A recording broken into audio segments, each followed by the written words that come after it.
Hello दोस्तों, स्वागत है आपका प्रियंका लर्निंग क्लासेज में। आइए हम लोग इसमें देखते हैं भारतीय इतिहास के बारे में, ताकि हम लोग का कोई भी क्वेश्चन एग्जाम में न छूटे। ये दूसरा पार्ट होगा। चलिए हम लोग देखते हैं इससे रिलेटेड जो भी फैक्ट है और इसके क्वेश्चन। आज का टॉपिक है ईस्ट इंडिया कंपनी और बंगाल के नवाब। इसके नोट्स हम लोग देखते हैं। मुगल सम्राट द्वारा स्वतंत्र रूप से नियुक्त बंगाल का अंतिम गवर्नर मुर्शिद कुली खां था। इसने अपनी राजधानी ढाका से मकसूदाबाद लेके आया। नगर का नाम मुर्शिदाबाद रख दिया। इसने भूमि बंदोबस्त इजारा व्यवस्था आरंभ की। अलीवर्दी खान ने यूरोपियों की तुलना मधुमक्खियों से की और कहा कि यदि उन्हें न छेड़ा जाए तो वह शहद देगी और यदि छेड़ा जाए तो वह काट काट के मार डालेगी। नेक्स्ट है, इसकी मृत्यु के पश्चात दौहित सिराजुद्दौला उत्तराधिकारी बना। ब्लैक होल की घटना 20 जून 1756 को सिराजुद्दौला के समय में हुई थी। ये इम्पॉर्टेंट है, ये डेट एग्जाम में पूछ देता है, इसे ध्यान रखेंगे। नेक्स्ट हम लोग देखते हैं जे हॉलवेल, जो शेष जीवित रहने वालों में से एक थे, के अनुसार 18 फीट लंबे 14 फीट 10 इंच चौड़े कक्ष में 146 अंग्रेज बंदी बंद कर दिए गए। अगले दिन उनमें से केवल 30 व्यक्ति ही बच पाए। यह घटना ब्लैक होल के नाम से प्रसिद्ध है। समकालीन मुस्लिम इतिहासकार गुलाम हुसैन ने अपनी पुस्तक सियार उ मुख्तखरीन में इसका कोई उल्लेख नहीं किया है। नेक्स्ट हम लोग देखते हैं, भारतवर्ष में ब्रिटिश साम्राज्य का संस्थापक लॉर्ड रॉबर्ट क्लाइव को जाना जाता है, जिसने प्लासी के युद्ध 23 जून 1757, ये इंपॉर्टेंट डेट है, याद रखेंगे, बंगाल के नवाब सिराजुद्दौला को पराजित कर पहली बार भारत में ब्रिटिश प्रभुत्व की नींव रखी थी। नेक्स्ट देखते हैं, प्लासी वर्तमान नाम प्लासी का युद्ध मैदान पश्चिम बंगाल राज्य के नदिया जिले में भागीरथी नदी के किनारे स्थित है। नेक्स्ट हम लोग देखते हैं, क्लाइव भारत के गवर्नर के पद पर 1757 से 60 ईस्वी तथा 1765 से 1767 ईस्वी तक रहा। इस दौरान उसने अवध के नवाब शुजाउद्दौला के साथ इलाहाबाद की संधि की। अंग्रेज सैनिकों का एक श्वेत विद्रोह उसी समय हुआ था। क्लाइव द्वारा बंगाल के सफलतापूर्वक एक लुटेरा राज्य की स्थापना की गई। क्लाइव एक सैनिक के रूप में जन नेता था। विलियम पिट का यह कथन है, यह स्वर्ग से उत्पन्न सेना नायक, ए हेवन बोर्न जनरल था। नेक्स्ट हम लोग देखते हैं, अलीवर्दी खां के उत्तराधिकारी नवाबों में मीर कासिम सबसे योग्य था। पूर्णिया तथा रंगपुर के फौजदार के रूप में उसने अपनी योग्यता पहले दर्शा चुका था। वह अपनी राजधानी मुर्शिदाबाद से मुंगेर ले गया था। ये एग्जाम में पूछता है, इसे ध्यान रखेंगे। संभवतः वह मुर्शिदाबाद से षड्यंत्रमय वातावरण तथा कलकत्ता से दूर रहना चाहता था, ताकि अंग्रेजों का हस्तक्षेप अधिक न हो।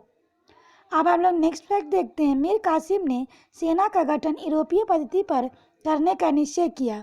इसके द्वारा मुंगेर में तोपें तथा तोरेदार बंदूकें गन बनाने की व्यवस्था की गई। इसके अतिरिक्त मीर कासिम राज्य की आर्थिक स्थिति को सुधारने के लिए प्रयत्नशील रहा। नेक्स्ट हम लोग देखते हैं, जिन अधिकारियों ने गबन किया था उन पर बड़े बड़े जुर्माने लगाए गए, कुछ नए कर लगाए गए। नेक्स्ट देखते हैं, 22 अक्टूबर 1764 को अंग्रेजों ने मीर कासिम, अवध के नवाब सिराजुद्दौला और दिल्ली के मुगल सम्राट शाह आलम द्वितीय को सम्मिलित सेना बक्सर के युद्ध में परास्त किया। बक्सर के युद्ध कब हुआ था? तो 22 अक्टूबर 1764। ये इंपॉर्टेंट है, एग्जाम में पूछता है, इसे ध्यान रखेंगे। इस युद्ध में अंग्रेजों की कमान मेजर हेक्टर मुनरो के हाथ में थी। ये भी क्वेश्चन आता है, ध्यान रखेंगे। इस युद्ध के समय बेनस्टाड बंगाल के गवर्नर था।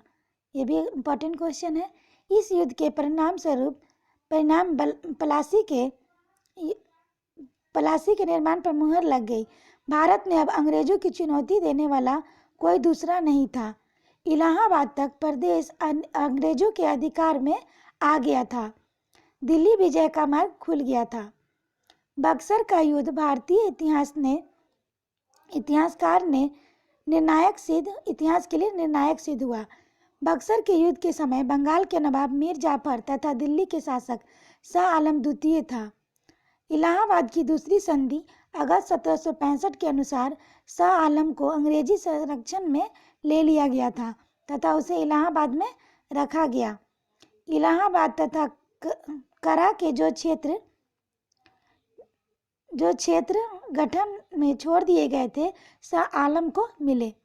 12 अगस्त 1765 को नए फरमान द्वारा मुगल बादशाह शाह आलम द्वितीय ने कंपनी को बंगाल, बिहार, उड़ीसा की दीवानी अस्थायी रूप से दे दी, जिसके बदले कंपनी द्वारा सम्राट को 26 लाख रुपया दिया जाना था तथा निजामत व्यय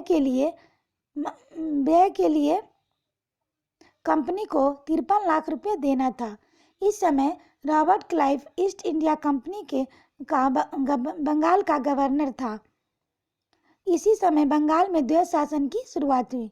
काफ़ी इंपॉर्टेंट फैक्ट है, ध्यान रखेंगे।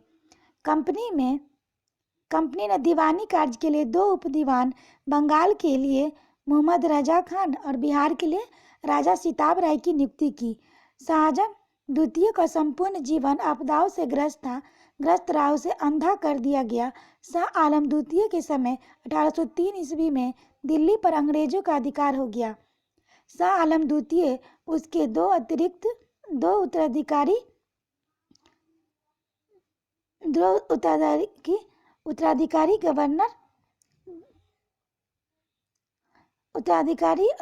गवर्नर द्वितीय 1806 से 37 ईस्वी तक बहादुर शाह द्वितीय,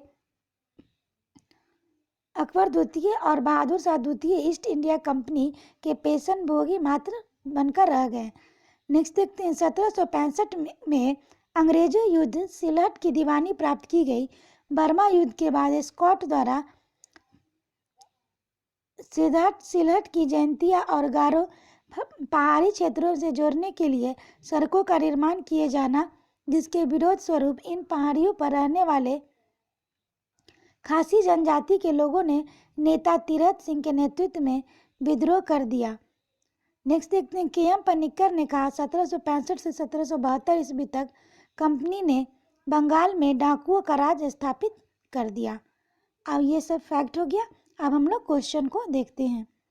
निम्नलिखित में से कौन मुगल सम्राट द्वारा नियुक्त बंगाल का अंतिम गवर्नर था? तो मुर्शिद कुली खां था। इसके फैक्ट हम लोग देखते हैं। मुगल सम्राट फर्रुखसियर द्वारा 1717 ईस्वी में मुर्शिद कुली खां को बंगाल का गवर्नर सूबेदार नियुक्त कर दिया गया। मुर्शिद कुली खां ने कहा कि मृत्यु के पश्चात उसका दामाद सिराजुद्दौला बंगाल का सूबेदार बना, जिसे तत्कालीन मुगल सम्राट मुहम्मद शाह रंगीला द्वारा मान्यता प्राप्त की गई। अतः मुगल सम्राट द्वारा स्वतंत्र रूप से नियुक्त बंगाल की अंतिम गवर्नर मुर्शिद कुली खां था। नेक्स्ट हम लोग देखते हैं, निम्नलिखित में से कौन सा युद्ध था जिसने भारत पर ब्रिटिश प्रभुत्व को प्रारंभ किया था? तो यह प्लासी का युद्ध था। इसका फैक्ट हम लोग देखते हैं। भारत में ब्रिटिश प्रभुत्व का प्रारंभ प्लासी के युद्ध में हुआ। प्लासी के युद्ध 23 जून 1757 में रॉबर्ट क्लाइव के नेतृत्व में अंग्रेजों ने बंगाल के नवाब सिराजुद्दौला को पराजित किया। नवाब की सेना 3 राजद्रोहियों मीर जाफर और डरलीप तथा राय दुर्लभ की सेना नायक में थी। नवाब की एक आगामी टुकड़ी के नेता मीर मदन तथा मोहन लाल थे। सहसा एक गोली से रंगभूमि में ही मीर मदन मारा गया। नवाब सिराजुद्दौला द्वारा अपने प्रमुख अधिकारियों से मंत्रणा के दौरान मीर जाफर ने उसे पीछे हटने को कहा। यह भी कहा कि नवाब की सेना का नेतृत्व सेनाध्यक्षों के हाथों में छोड़ युद्ध क्षेत्र में चले जाना चाहिए। सिराजुद्दौला वापस मुर्शिदाबाद लौट गया। यही उसकी हार का कारण बना। प्लासी के युद्ध ने अंग्रेजों को तत्कालिक सैनिक व वाणिज्य लाभ प्रदान किए। इसने कृषि उत्पादन और दस्तकारियों के क्षेत्र में अग्रणी 3 राज्यों बिहार, बंगाल, उड़ीसा राजनीतिक प्रभुत्व स्थापित करने के लिए पृष्ठभूमि तैयार की। नेक्स्ट हम लोग देखते हैं, सिराजुद्दौला लॉर्ड क्लाइव द्वारा परास्त हुआ कि किसके युद्ध में? तो ये प्लासी के युद्ध में।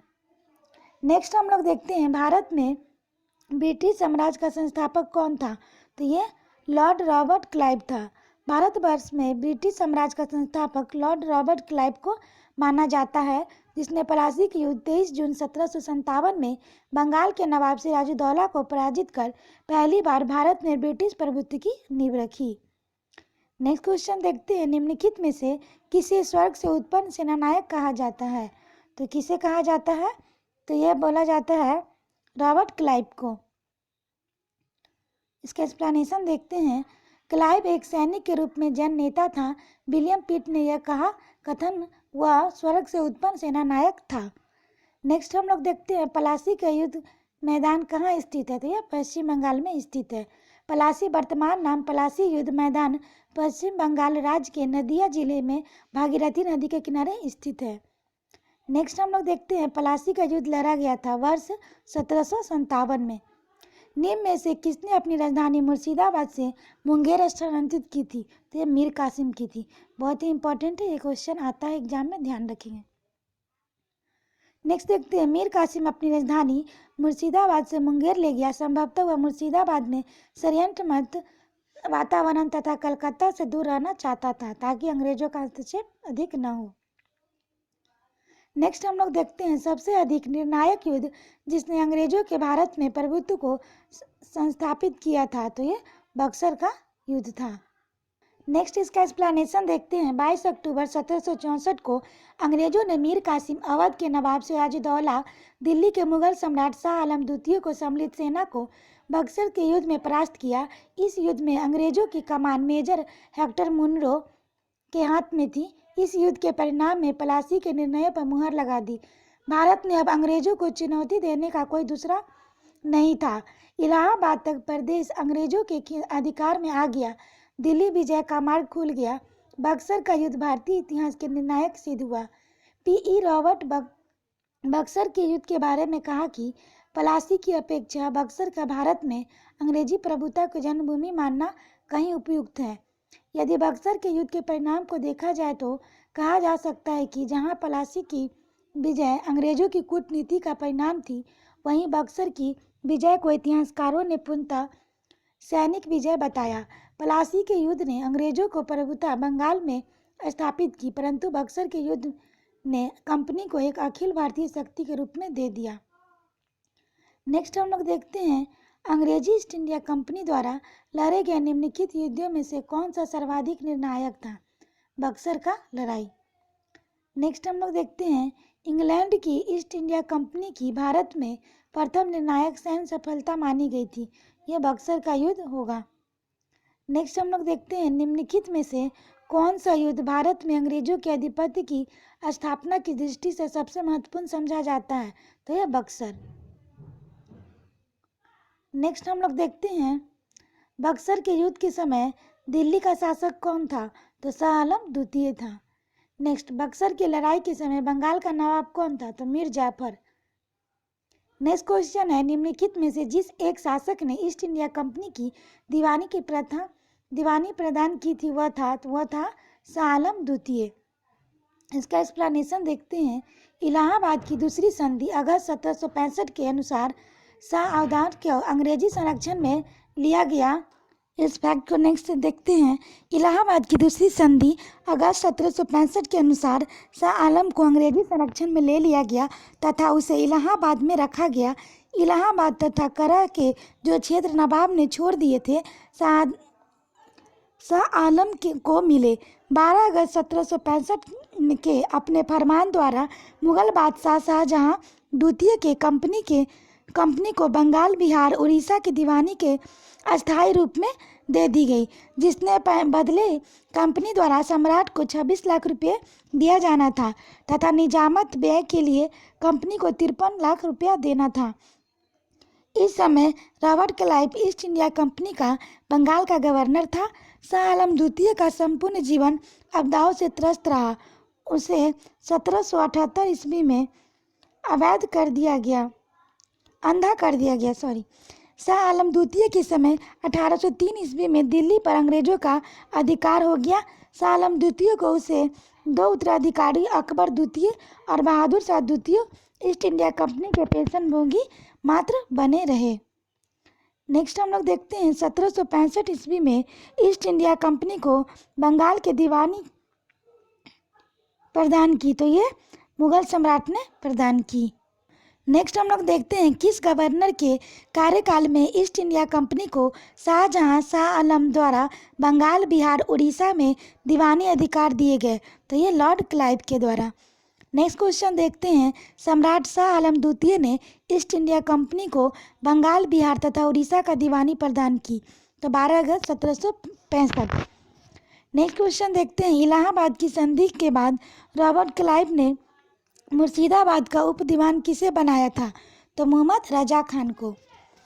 इसका एक्सप्लेनेशन देखते हैं इलाहाबाद की दूसरी संधि अगस्त 1765 के अनुसार भगौरे सम्राट शाह आलम को अंग्रेजी संरक्षण में ले लिया गया, उसे इलाहाबाद रखा गया। शाह आलम ने अपने 12 अगस्त के फरमान द्वारा कंपनी को बंगाल, बिहार, उड़ीसा की दीवानी अस्थायी के रूप में दे दी, जिसके बदले कंपनी को सम्राट को 26 लाख रुपये, निजाम के लिए व्यय के लिए 53 लाख रुपये देना था। इस समय कंपनी सीधे कर संग्रह करने का भार न लेना चाहती थी और न ही उसके पास ऐसी क्षमता थी। अंग्रेजी कंपनी ने दीवानी कार्य के लिए 2 उप दीवान, बंगाल के लिए मोहम्मद रजा खान तथा बिहार के लिए राजा सिताब राय की नियुक्ति की। मोहम्मद रजा खान उप निजाम के रूप में कार्य करते थे। इस प्रकार समस्त दीवानी तथा निजाम का कार्य भारतीयों द्वारा ही चलता था, यद्यपि अधिकार कंपनी के हाथ में था। नेक्स्ट हम लोग देखते हैं 1765 ईस्वी में दीवानी प्रदान किए जाने के बाद ब्रिटिश सबसे पहले निम्नलिखित में से किस पर्वतीय जनजाति के संपर्क में आए, तो ये खासी आए। इसका एक्सप्लेनेशन हम लोग देखते हैं बंगाल की दीवानी प्राप्त करने के पश्चात ब्रिटिश 1765 ईस्वी में सिलहट आए थे। खासी जनजाति के लोग चावल, नमक और सूखी मछलियों के बदले रेशम, सूती सामान, लोहा, मोम, मधु और सींग का व्यापार करने हेतु सिलहट की सीमा पर पंडुआ में आते थे। खासी पर्वतों के में पाए जाने वाले चूना पत्थर का उपयोग तब बंगाल में चूना पत्थर के मांग की पूर्ति हेतु किया जाता था। कुछ समय पश्चात ईस्ट इंडिया कंपनी के ब्रिटिश अधिकारी चूना पत्थर का व्यापार करने में लगे, जिससे वे खासी जनजातियों के संपर्क में आए। नेक्स्ट हम लोग देखते हैं 18वें शतक में भारत में लड़े गए युद्धों का निम्नलिखित में से सही कालक्रम क्या था, तो यह है पहले अंबुर का युद्ध, फिर प्लासी, फिर बांडीवास का युद्ध, फिर बक्सर का। आइए इसका एक्सप्लेनेशन देखते हैं।